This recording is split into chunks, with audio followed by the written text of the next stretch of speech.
I hope that you can hear me okay. This video is going to be a review of all of the books that I read in 2024.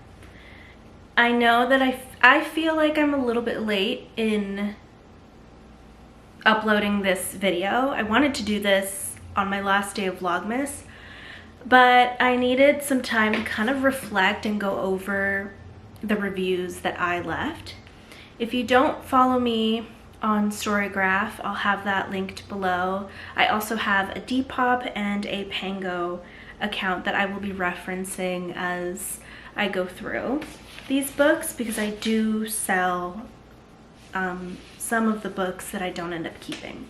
With that, I've got my list here and we're just gonna get through it. I'm gonna also be referencing my Storygraph account, but I don't want to be looking at my phone too often. We'll see how that goes because I have a terrible memory, and I just wanted to like make sure that, you know, I'm giving you guys the proper information for these books that I read. But with all that being said, let's get into it. Happy New Year. I had a reading goal of 30 books and I did not make it. I was 6 books shy. So I only read 24 books. I'm pretty sure my goal was 30 books. My goal for this year, I think, is 27, just based off of the amount of books that I read for 2024. I read 24 books. The first book that I read is This Is How You Lose the Time War by Max Gladstone, and I'll have the graphic here if I don't have the physical book. I read this as an audiobook at the beginning of the year in January. I gave it a 2.75 on Storygraph. It really wasn't my favorite. And I think that's because a huge part of my reading preferences does not include time travel. In fact, I have a couple of books in my TBR for this year that are time travel, and I'm trying to keep that in account when I go into it. There's 2 books by one of my favorite authors, Danielle Valentine, that I believe are time travel related. So I'm gonna have to keep that in mind when I'm going through my reviews. But I did give this a 2.75 just because I didn't like the story all that much, to be honest. Next, I read It Will Never Happen to Me by Claudia Black, and this is a little like pocket-sized book. It Will Never Happen to Me by Claudia Black is about youngsters, adolescents, and adults that are children of alcoholics, and it's a anthology, just a little short stories of each person that like submitted their stories back in the 90s of what it was like to have parents who were alcoholics. So I read this when I was really little, actually. I read this when I was in like 3rd grade. And I remember checking it out at the library. I remember a green cover. And ever since, I've been looking for this book. And it took me so long to find it. Finally did, like 20-something years later. And my therapist recommended that I give it another read as an adult and see what my thoughts were. I did give this a 4.25 just because it was a little dated, and really that was the only reason. Other than that, it was a really fast-paced read. I read this in like a day and I had so many to flag. So yeah, I still felt like it resonated, and you know, unfortunately, that's just my reality as a child of an alcoholic. So yeah, it's a really great book. I'm definitely gonna keep this, and I'm gonna put that right there. The next book I read is Iris Kelly Doesn't Date by Ashley Herring Blake, and you'll see a theme. I did read a lot of her books. This I read as an ebook and I gave it 5 stars. I love Ashley Herring Blake. I love the way she writes queer representation and love it's just so important, and I'm just so grateful that I started reading. I think I started reading her last year, and my friend got me a couple books for Christmas, so I was sort of making my way through. I gave it 5 stars, and there were a couple books that I really wanted to check out, but I didn't have physically, so I just looked them up as an ebook. If you don't have Libby, it's a library app, and that is what I use for most of my audiobooks and ebooks. Whenever I have a hard time sleeping, I'll read an ebook like at night for like a few hours. So another, Brooklyn by Jacqueline Woodson, was number 4. I gave that book 3 stars. I read it as an audiobook. And there are times where if I'm reading something as an audiobook and it's not really resonating, I'll switch to print if I can. This is one of those where I wish I switched to print because I felt like the audiobook just wasn't doing it for me. I should have read it as a print, and maybe I'll revisit it and maybe that star will change. It's a really beautiful story, but I just didn't feel like it had enough substance. I'm not sure. Almond by One Young Sun. I hope I'm saying that right. I read that as an audiobook and I gave it 5 stars. Absolutely beautiful book. I was crying, I was laughing. It was just beautifully written. The next book that I read was My Best Friend's Exorcism by Grady Hendrix. I gave this 4.5. I read it obviously in a print format. I loved this book, and for so many reasons this resonated with me. I've had situations with friends who, you know, play around with the hard stuff, and I just couldn't put it down. I couldn't let it go. It meant so much to me. I believe this was a gift, or I might have purchased it myself. I'm not sure. I think that I saw a YouTuber recommend this and I picked it up. I'm so glad that I did. It tackled a really hard subject in a really interesting way, and it made me see the things that I've gone through with friends in a different light. It helped me process a lot of anger, a lot of fear, and I'm just so grateful that this book exists. If you have not read it, please pick it up. I gave it 4.5 just because some of I don't know, some of it came off a little bit cheesy, just a little bit. So 4.5 was just like perfect. It did take me kind of a while to get through it. So yeah, I really loved it, and you should pick this up if you like stories about friendship and trauma and how that, you know, changes you, bonds you, and what it's like to get through it. We Are All the Same in the Dark by Julia Heberlin was number 7. I gave it 4 stars, and I read this as a print, but I weirdly can't find it. I think I might have sold it to a bookstore, or I gave it to my sister and she has it. So I don't know. I can't remember. Other than that, I can't find it. It was a great book. I gave it 4 stars. Was a psychological thriller. It explores the disappearance of a cheerleader in this woman's hometown, and she is a detective or a deputy. It was honestly great. I loved it.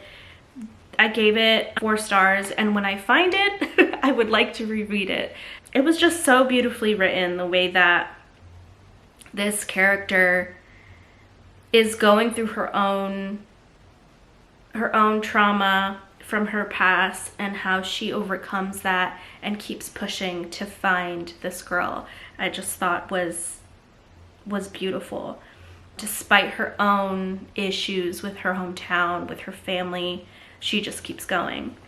And it was really beautifully written. The 8th book I read was Her Body and Other Parties by Carmen Maria Machado. I gave it 3 stars. I didn't love every story in this collection. I had a hard time getting through some of them. One of them was just like a breakdown of an SVU episode, and I don't understand why it was in there. So yeah, I gave it 3 stars. I read it as a print, and I did sell this. So again, if you're interested in any books that I'm going to be reading throughout the year, I do, if I'm not absolutely in love with it and it's not a 5-star, if it's not a 5-star read, I will list it. Or even if it's a 4 and I'm just like still really attached, I'll keep it. But for the most part, I do sell a lot of the books that I end up finishing, just because I don't really have a lot of room, and I want to make room for my art supplies on my shelves at some point. So yeah, I do sell a lot of books. And I also give them away. You know, friends and family who need something to read or want to borrow something, I'll let them borrow it. I really don't, like, I'm not super attached to a lot of my books. I've got one shelf that is all the books I've read and I'm keeping forever. And then I've got a shelf for my Depop stuff, which I've shown in a video previous. So yeah, the next book I read was Wild and Precocious, Celebration of Mary Oliver. This one was narrated by Sophia Bush, and I love her. I bought the audiobook actually on like my Apple account, so that's how I read that, and I gave it 3 stars. I did feel like some of the pacing, I don't know, I mean, I think it's Mary Oliver, so I have to keep that in mind. The pacing was a little bit slow, and some of the short stories, and then there were other authors and other writers sharing their experiences with Mary Oliver, and I guess I just wasn't expecting that. So yeah, and then I read The Bell Jar by Sylvia Plath. I gave this 4.5 stars. This is actually my wife's copy, and I read this fairly quickly. It was really interesting. I had never read it before, which I found surprising as a literature major, that I had never read The Bell Jar. So yeah, I finally did that. And I loved it. It was fantastic, a really good representation of what it feels like to be going through a depression, the addictions, the way that trauma can stick to your bones, and what it means to try to find connection and community.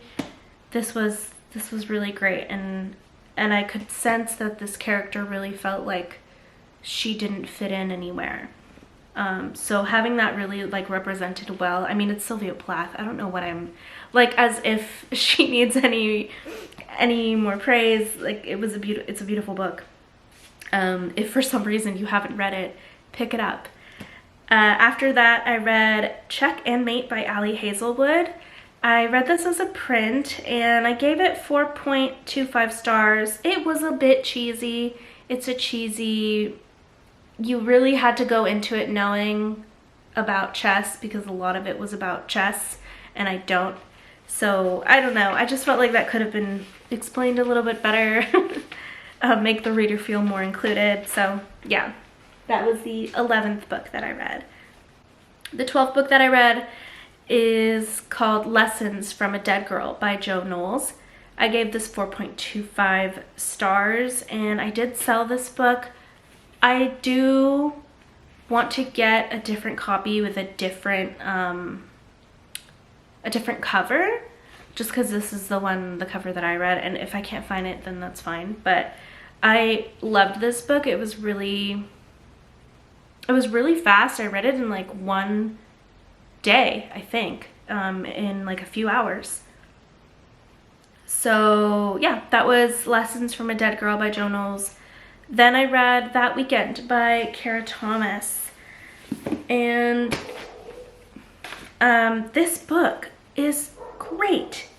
I gave it 5 stars, obviously, because I'm keeping it. This was really, really well written. I was very surprised by what goes on and what happens and how deep the story goes. I wasn't expecting that. This girl goes on a trip on her prom weekend, and she wakes up and she's alone, and that's pretty much how it starts from there. She goes on a trip with her friends, and I just really liked it. I was shocked until like the very end, pretty much. Delilah Green Doesn't Care, Bright Falls #1 by Ashley Herring Blake. This was my 14th book. I gave it a 3.5. I feel like this was really cheesy and not in the way that was like enjoyable. So I don't know. I love Ashley Herring Blake, obviously, but I did feel like there were some things that just kind of felt like they were being over-explained or a little bit tropey. So that's why I gave it 3.5 stars. I then finished Figure It Out, Human Proportions by Christopher Hart. I gave this 4 stars.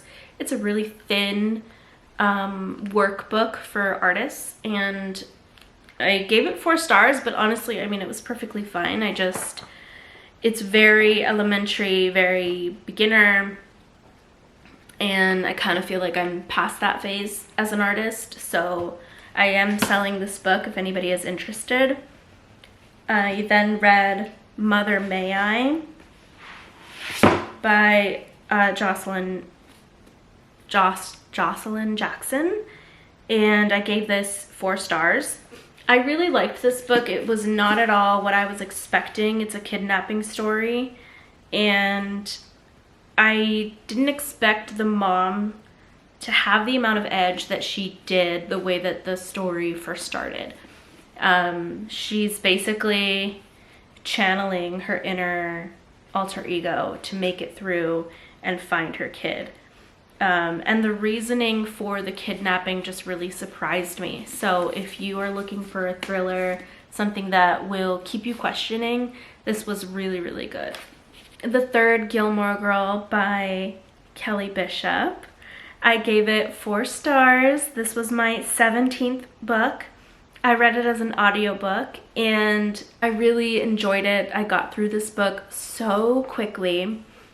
I was so surprised that there was just so much about her that I didn't know. I'd always known Kelly Bishop as Emily Gilmore in Gilmore Girls, and to just learn so much about the way that she started her acting career and her career as a dancer too was just so interesting.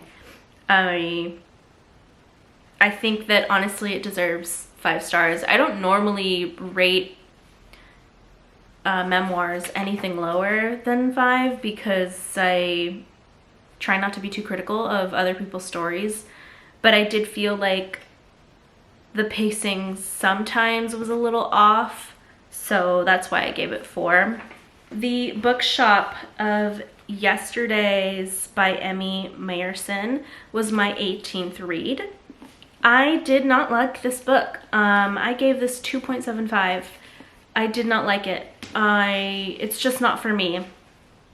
To me, it felt like it was a bit slow. It honestly took me months to finish, and it gave me the answers I was looking for a bit too soon, and I don't know if it was just me playing the guessing game of what was going on in the book, but I knew what the issue of the book was going to be pretty soon.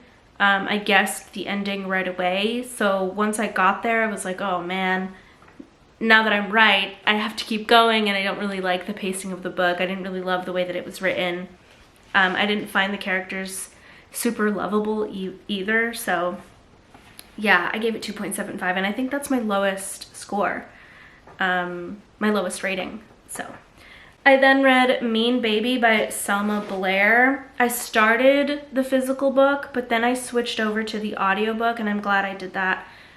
I gave it 4.75. I realized that there are some instances where I felt like the story got a little confusing. There was a lot of I felt like there was a bit of back and forth, and I will say, like, I didn't know a lot about Selma Blair. I'd always been interested in her story. She's a cool actress, and I got this for my birthday, so I thought I'd pick it up and finally get to it. And I really did enjoy it. Like, it was a fun read. There were times in the audiobook where things got very emotional and I got kind of uncomfortable. And maybe that's just me, but I wasn't expecting that. So yeah, 4.75. I then finally finished Call Me By Your Name by Andre Aciman. Call Me By Your Name, beautiful book. I cannot express to you enough, if you haven't read it and you want a romance, you want a slow burn, pick it up. Maybe it was slow because this took me 1.5 years to finish. I'm like clutching the book. I need to relax. But it was just so good. I could not, I savored every sentence. I savored every paragraph. There were so many words that pushed together made me fall in love with writing again. Some sentences were pure poetry and I just was obsessed with it. So I took my sweet time with this book. I read it in 1.5 years and it's only like 250 pages, but I really wanted to take my time. Once I realized, okay, this book is going to change me, I just loved it. Absolutely incredible. I then watched the movie and I thought the movie was beautiful too. It had a really good score. The cinematography was excellent. So yeah, I really loved this book. I then listened to Don't Let the Forest In by C.G. Drews. And yeah, I read this as an audiobook. I gave it 4 stars. I did have kind of a hard time with connecting to the main character. Not that that's always important, but this book was long. I think this book was like 12 hours or something. And I didn't love the narration of the audio performer. So I do kind of wish that I picked this up as a print. This would have been really good to read as a print. And I have this thought where if I have that like mentality of I'm going into something and I'm thinking, okay, I'm reading this as an audiobook, but I need to switch over to print, then I'll try and borrow it, but there was a pretty long wait list for it. So I just sort of powered through. And it was kind of hard for me, at least, to keep track of what was happening, throughout the story based off just listening and you know, with the audiobook. It felt like it was a lot of information for an audiobook, and I should have just read this as a print. It felt like it was a lot of information for an audiobook. It felt a little too fantasy leaning, and I just should have switched to print. That was my bad. So I gave that 4 stars. And who knows, maybe if I find it in a bookstore and it's on sale or something, I'll pick it up and I'll reread it. I Want You More by Swan Huntley. I found this author pretty late in the year and I absolutely fell in love. I gave her 4 stars for this first book that I read. It was an ebook. This ghostwriter goes to this chef's house because she's going to be writing her memoir, and she finds herself in situations that she didn't ever think that she would. And from there, it just gets so interesting once she steps foot into that house. And I don't want to say any more. I loved this book, and I loved this author, and I'm going to keep reading books by Swan Huntley. So if you are into sapphic romance, thriller type books, you should definitely look up Swan Huntley. At number 23, I read Dinner for Vampires by Bethany Joy Lenz. I read this as an audiobook and I gave it 5 stars. It's absolutely beautiful book. Bethany is chronicling her experience being in a cult, and while also exploring what it meant for her to be an actress, what her time was like on One Tree Hill. Just a wonderful book. I gave it 5 stars. And my last book of the year that I read was Housemates by Emma Copley Eisenberg. And I gave it 4 stars. I read it as an audiobook. It was absolutely beautiful. I want to read more by this author, and I do think I need to give her the benefit of the doubt, because I gave it 4 stars. I took off 1 star mainly because of the backstory. There were parts of the story that felt kind of confusing, if I'm being honest. And I don't know if this is an audiobook issue, just me and my like understanding of things when I hear them audibly. If it's not a memoir, I kind of have a hard time. But this read somewhat as a memoir, and I didn't understand who was speaking for most of the time. I didn't know if that was meant to be a plot point or if I had just missed something. So I do think for the next Emma Copley Eisenberg book that I pick up, I'm going to pick it up as a print or an ebook. And those were all of the books that I read this year. I have quite the TBR for 2025. This shelf behind me is 1, 2, 3, 4, 5 shelves of books that I need to read. I've already started. I do have some books that I've started like last year. I think the only book that I started in 2021 is my Emily Dickinson poetry collection, and I think I will get through that this year. I'm about halfway through now. It's a really thick book. It's 800 pages. So I'm gonna probably finish that up this year. And then the rest of the books that I'm reading that I started last year, I'm gonna keep going. So yeah, I have quite the challenge, and I want to get through, get through my TBR so that I can make room for more art stuff. And that way managing my TBR for the next, this next phase of my life is a lot easier. I really want to spend less on books, be more aware of how I take in books, and audiobooks really, really change that for me. So, with all that being said, thank you for watching. I am really, really grateful